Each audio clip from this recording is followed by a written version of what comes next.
Praise the lord. ప్రభు అయిన యేసుక్రీస్తు నామంలో మీ అందరికీ మా హోసన్నా మినిస్ట్రీస్ తరపున హృదయపూర్వకమైన వందనాలు తెలియపరుస్తున్నాను. ఈ దినమంతయు విశేషమైన కృప నా దేవుడు మీకు అనుగ్రహించునుగాక.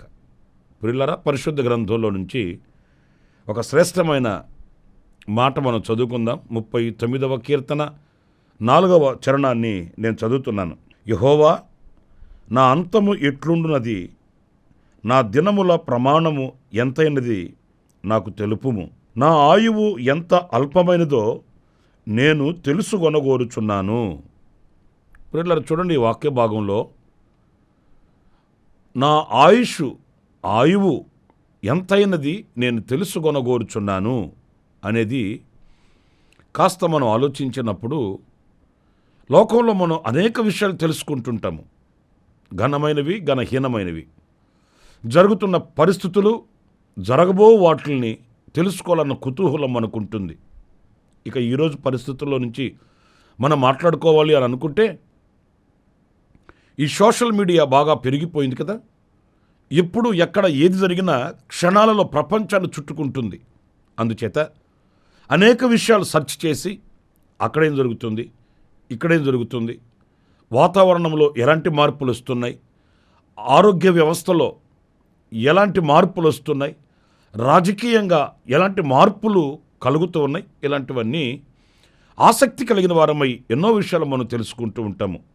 కొందరైతే ఇక ఆ విషయాలు తెలుసుకోవడమే వాళ్ళ యొక్క కర్తవ్యం అన్నట్లుగా దినమంతా కూడా దాని కొరకే ఖర్చు పెడుతూ ఉంటారు. అనేక విషయాలు తెలుసుకుంటూ ఉంటారు. తెలుసుకోవడం తప్పని నేను అనట్లేదు, కానీ దానికంటే మిన్నగా మనం తెలుసుకొనవలసిందేంటో ఈ భక్తుడు ఈ కీర్తనలో వ్రాస్తూ ఉన్నాడు. ప్రియులారా, చూడండి, మనం ఎన్ని విషయాలు మనం తెలుసుకున్నా, ఎంత సమాచారం మనం సేకరించినప్పటికీ వాటి వలన ప్రయోజనం ఎంత ఉంటుందో నేను చెప్పట్లేదు, కానీ ఈ విషయాన్ని మాత్రం మనం తెలుసుకుంటే మనకు చాలా ప్రయోజనకరమైనటువంటి అనుభవాలు మనకు లభ్యమవుతాయని చెప్పడానికి నేను సంతోషిస్తున్నాను. ఎందుకంటే ఈ మాట ఏదో సాదాసీదా మాట కాదండి. నా దినములు లేక నా ఆయుష్ ఎంత అల్పమైనదో నేను తెలుసుకొనగోరుచున్నాను. ఎందుకంటే అది తెలిస్తే జీవితం యొక్క విలువ తెలుస్తుందండి. సమయం యొక్క విలువ తెలుస్తుందండి.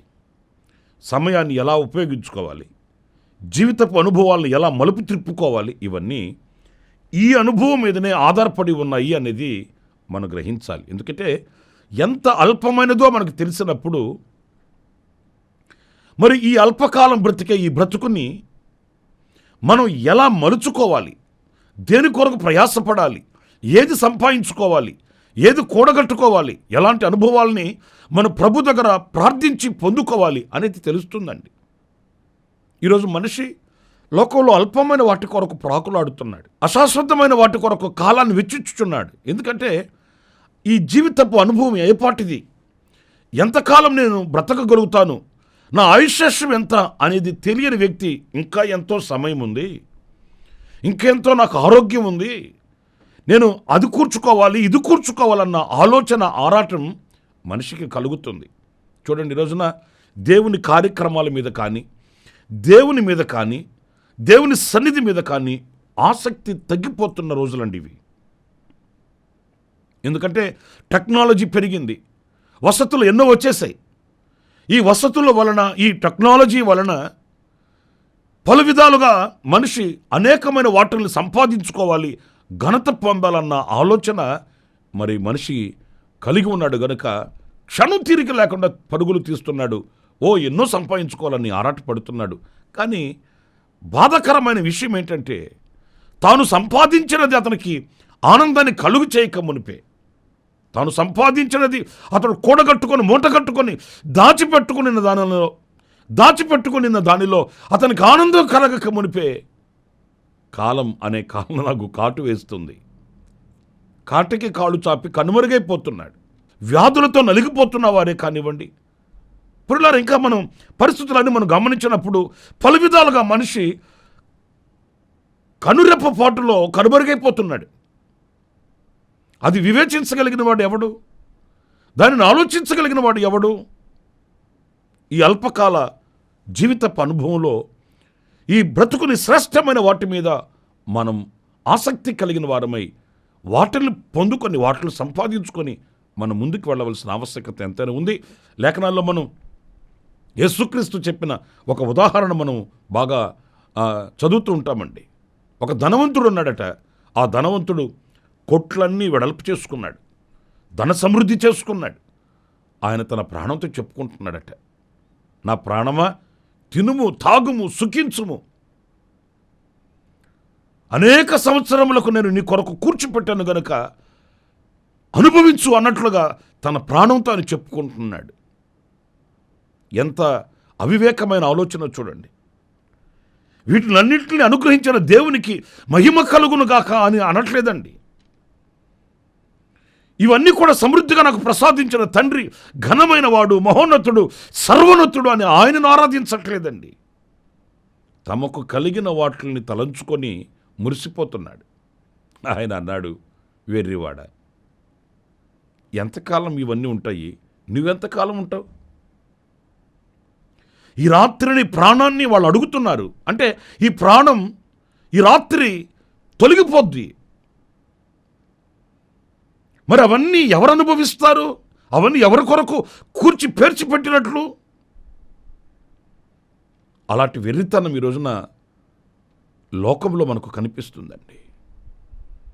సంపాదనయే, ఆస్తులే, అంతస్తులే, లోక సంబంధమైన కార్యక్రమాలే శ్రేయస్సు అన్నట్లుగా పరుగులు తీస్తున్న మానవాళిని మన కళ్ళతో మనం చూస్తున్నాము. ఇప్పుడు ఒక మాట, మన ఆయుష్ ఎంతటిది, ఆయన మనకు అనుగ్రహించిన దినముల సంఖ్య ఎంత అనేది మనం తెలుసుకోవాలి. మిగతా విషయాలు తెలుసుకున్నా తెలుసుకోకపోయినా పెద్ద మనకు ఒరిగేది తరిగేది ఏమి లేదు. కానీ ఈ ఆయుష్శేషము యొక్క విలువని మనం తెలుసుకోవాలి. తెలుసుకునే వారమై మన జీవితాన్ని మధురముగా మలుచుకొనవలసిన ఆవశ్యకత మన మీద ఉంటుందండి. ఇంకొక మాట యోబు గ్రంథంలో మనం చదువుతాము. 42వ అధ్యాయం 2వ వాక్యం మనం గమనించినప్పుడు, నీవు సమస్త క్రియలను చేయగలవనియు నీవు ఉద్దేశించినది ఏదియు నిష్ఫలము కానేరదనియు నేనిప్పుడు తెలుసుకుంటుని. పురిగారు చూడండి, ఇక్కడ మరొక్క విషయం మనం తెలుసుకోవాలంట. అదేంటంటే, ఆయన ఉద్దేశించినది ఏది కూడా నిష్ఫలము కాదు. అంటే ఆయన ఉద్దేశాలు ఎప్పుడు కూడా నిష్ఫలము కావు అనేది మనం తెలుసుకోవాలంటండి. నేను తెలుసుకున్నాను అని భక్తుడైన యోబు చెబుతున్నాడు. ఎందుకంటే ఆయన పూర్ణంగా పరిశోధింపబడినవాడు, సంపూర్ణంగా ఆయన పరిశీలించబడ్డవాడు. మరణపు అంచులలోనికి వెళ్ళి మరలా దైవ కార్యములను వివరించుటకు అతడు సజీవుడై తిరిగి వచ్చినవాడు. చూసిన వాళ్ళు ఎవరు కూడా అతను బ్రతికి బట్టగట్టి మరలా సాక్షిగా నిలబడతాడని ఎవ్వరూ కూడా అనుకోలేదండి. దేవుని ఆశ్చర్యమైన కార్యములు సాక్షాత్తు అనుభవించిన వ్యక్తి దైవజ్ఞుడైన యోబు. ఆయన చెప్తున్నాడు, నీ కార్యములు లేక నీ ఉద్దేశములు ఏవి కూడా నిష్ఫలము కావని నాకు తెలుసయ్యా, నేను తెలుసుకున్నానయ్యా. మరి మీకు తెలుసా? ఆయన కార్యాలు, ఆయన ఉద్దేశములు నిష్ఫలము కావనే సంగతి నీకు తెలిస్తే, మనకు తెలిస్తే ఎప్పుడు కూడా మనం సణుక్కోము, గొణుక్కోమండి. యోబు జీవిత చరిత్రలో మనం చదువుతాము. ఆయన ఎప్పుడు కూడా దేవుని మీద తిరగబడలేదు, ఆయన ఎప్పుడు కూడా సణుక్కోలేదు. దేవుడు నాకు అన్యాయం చేసేసాడు అని దేవుని యొక్క సరళతలో నుంచి వైదొలిగిపోలేదు. ఎందుకంటే ఆయన ఉద్దేశములు నిష్ఫలము కావు. నేను ఇప్పుడు శోధింపబడుతున్నానా, ఇది నా ప్రయోజనం కొరకు. నాకు కన్నీళ్లు కలిగాయా, ఇది నా ఆధ్యాత్మికమైన వృద్ధి కొరకు. నేను పరిశీలింపబడి పరీక్షింపబడుతున్నానా, ఇది నా బహుమానము కొరకు. ఏది ఆయన నిష్ఫలముగా నిష్ప్రయోజనముగా ఏది చేయడు, నాకు ప్రయోజనం కొరకే చేస్తాడని తెలుసుకున్నాడు. అందుచేత విశ్వాసమందు స్థిరంగా ఉన్నాడు. దైవ కార్యాల కొరకు వేచి చూచాడు. గొప్ప కార్యాలు, అద్భుతాలని అనుభవించగలిగాడండి. ఈరోజున నా ప్రియమైన సహోదరులారా, నీ ఎడల ఆయన ఉద్దేశములు నిష్ఫలము కావు అనేది ఎరిగిన వాడవై, ఎరిగిన దానవై ఉండాలి. ఆయన ఏ మార్గంలో మనల్ని నడిపించినా ఆ మార్గం మన క్షేమము కొరకని. అది ఇరుకైనదా, ఇబ్బందికరమైనదా, లేక అవమానకరమైనదా అయినప్పటికీ కూడా ప్రభువు యొక్క ఉద్దేశం నీ పట్ల ఉన్నది. దేవుని యొక్క సంకల్పం నీ ఎడల గొప్పది, దేవుని యొక్క ఆలోచన నీ ఎడల గొప్పది. దానిని బట్టి ఆయన స్తుతించాలనే కానీ సణిగి గొణిగి సంశయాలతో దేవునికి దూరం కాకూడదనే విషయాన్ని ఏ క్షణం కూడా మనం మర్చిపోకూడదండి.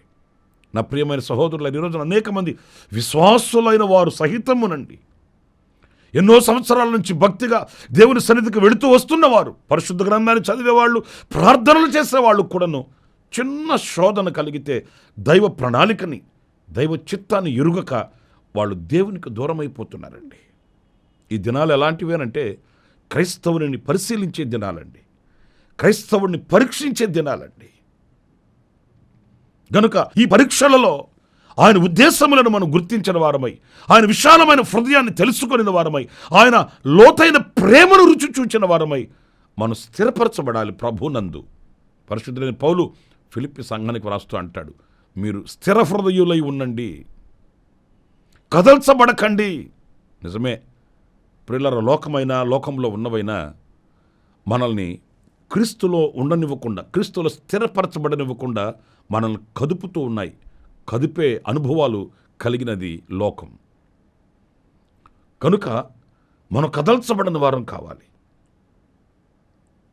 చంచలముగా మనం ఉండకూడదండి. స్థిరమైనటువంటి మనస్తత్వం కలిగిన వారమై, స్థిరులమై మనం ఉండాలి.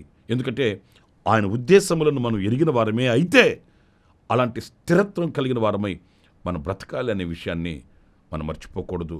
మనం ప్రారంభించిన ఈ పరుగు ప్రభు రాకడ వరకు, ఆయన మనము ఆయన ఏకమయ్యేంత వరకు కూడా ఈ విశ్వాసపు పోరాటంలో ఆయన ఉద్దేశములను గుర్తించి, ఆయన సంకల్పమును గుర్తించి, ఆయన చిత్తమనే మార్గంలో మనం నడిపించబడాలి. అప్పుడే మనం బహుమానాన్ని పొందుకోగలుగుతాం. మీకు చివరిగా మరొక మాట కూడా నేను మీకు జ్ఞాపకం చేస్తాను. అది యెహోషువ గ్రంథం 4వ అధ్యాయం 23వ వాక్యం చదివితే ఎట్లనగా, యెహోవా బాహువు బలమైనదని భూనివాసులందరూ తెలుసుకొనుటకును. యెహోవా బాహువు బలమైనదని భూనివాసులందరూ తెలుసుకోవాలంటండి. మూడవదిగా నేను చెప్పే మాట ఏంటంటే, ఆయన బాహువు బలమైనదని మనం తెలుసుకోవాలి. దేనికి ఆయన బాహువు? వాక్యంలో మనం చదువుతామండి. ఆయన బాహుబలము చేత ఇశ్రాయేలీయులను ఐగుప్తు దేశములో నుంచి ఆయన విడిపించాడట. మరి ఇశ్రాయేలీయులను ఐగుప్తులో నుంచి విడిపిస్తే మనల్ని ఆవరించి ఉన్న, మనల్ని కమ్ముకొని ఉన్న ప్రతి చీకటిలో నుండి, ప్రతి అపాయములో నుంచి ఆయన బాహువు చేత మనల్ని రక్షిస్తాడండి. శోధనలైన, వేదనలైన, వ్యాధులైన, కన్నీళ్ళైన, కష్టాలైన, ఎలాంటి పరిస్థితులైనప్పటికీ కూడా ప్రియులారా, మనం ఆరాధించే మన ప్రభు యొక్క బాహువు ఎలాంటిది అనంటే అది బలమైనది, మనల్ని రక్షించగలిగినది, మన కన్నీళ్లు తొడవగలిగినది, మనల్ని లేవనెత్తి క్రీస్తు అనే బండ మీద మనల్ని స్థిరపరచగలిగినది ఆయన బాహువు. ఆయన మహోన్నతమైన కార్యములను బట్టి మనం ఆయన స్తుతించాలి. ఆయనకు అసాధ్యమైనది ఏమైనా ఉన్నదా? ఆయన చేయలేనిది ఏమైనా ఈ సృష్టిలో కనబడుతుందా? అన్నీ కూడా ఆయన చేతి పనులే కదా. అన్నప్పుడు ఆయన బాహుబలమును మనం విశ్వసించాలి. ఆయన బాహుబలము యొక్క గొప్ప కార్యములను మనం చూడగలగాలి.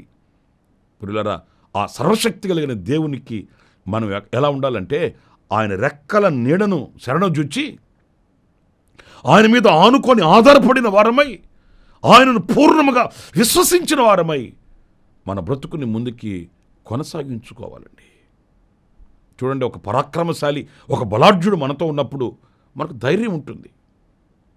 మరి అలాంటప్పుడు ఈ లోకానికి సృష్టికర్త అయిన ప్రభువు ఆయన బాహువు బలమైనదిగా ఎంచినప్పుడు మనకి ఎంత ధైర్యంతో ఉండాలి, మనం ఎంత స్థైర్యంతో ముందుకు వెళ్ళాలి. కనుక ఆ బాహుబలంతో అద్భుతాలు చేస్తాడు, ఆ బాహుబలంతో ఆశ్చర్యమైన కార్యాలు చేస్తాడు, విడుదల ప్రసాదిస్తాడు, ఆయన మనల్ని రక్షిస్తాడు ఏ పరిస్థితుల్లో నుంచి అయినా అనేది మనకు తెలియాలి. అప్పుడు ఏ చిన్నది ఏ పెద్దది సమస్య మనకు వచ్చినా చిన్నగా మనం ప్రభు దగ్గరికి వెళ్ళగలుగుతాం, ఆయనతో చెప్పుకోగలుగుతాం. ఆయన బాహువు యొక్క బలాన్ని మనం ఎరిగిన వారమైతే, మనం తెలుసుకునే వారమైతే, ఆ ప్రత్యక్షత మనకు కలిగితే మనం ఆయనను విడిచి మనం ఎక్కడికి వెళ్ళలేమండి. ఆయన తప్ప వేరొకరు ఎవరూ లేరని మనం స్తుతించగలుగుతాము. ఆయనను ఆశ్రయించి మనం ఆయనను ఆరాధించగలుగుతాము. ప్రభు కొరకై సాక్షిగా బ్రతకగలుగుతాం. నేను 3 విషయాలు నేను మీతో చెప్తూ వచ్చాను. మన ఆయుష్ ఎంతో మనకు తెలుసుకోవాలి. ఆయన ఉద్దేశములు నిష్ఫలము కావని మనం తెలుసుకోవాలి. ఆఖరిగా ఆయన బాహు బలమైనదని మనం తెలుసుకోవాలి. మరి నువ్వు తెలుసుకున్నావా? తలలు వంచండి, ప్రార్థన చేసుకుందాం. కృపాసత్య సంపూర్ణుడా, జీవాధిపతి, మీకు వందనాలు నాయనా. మేము తెలుసుకునవలసిన విషయాలు పరిశుద్ధ గ్రంథంలో నుంచి నాయన మేము నేర్చుకుంటూ వచ్చాం. మనసు వికసింపబడిన వారమై, మనోనేత్రము వెలిగించబడిన వారమై మేము తెలుసుకునవలసిన విషయాలు తెలుసుకొని మా జీవితాన్ని పదిలపరుచుకొని శ్రేష్టమైన వాటి మీద ధ్యాస కలిగిన వారమై మేము నడిపించబడుటకు ఈ దినాన్న మా వెన్ను తట్టారు. అందుకు నీకు స్తోత్రాలు ప్రభు.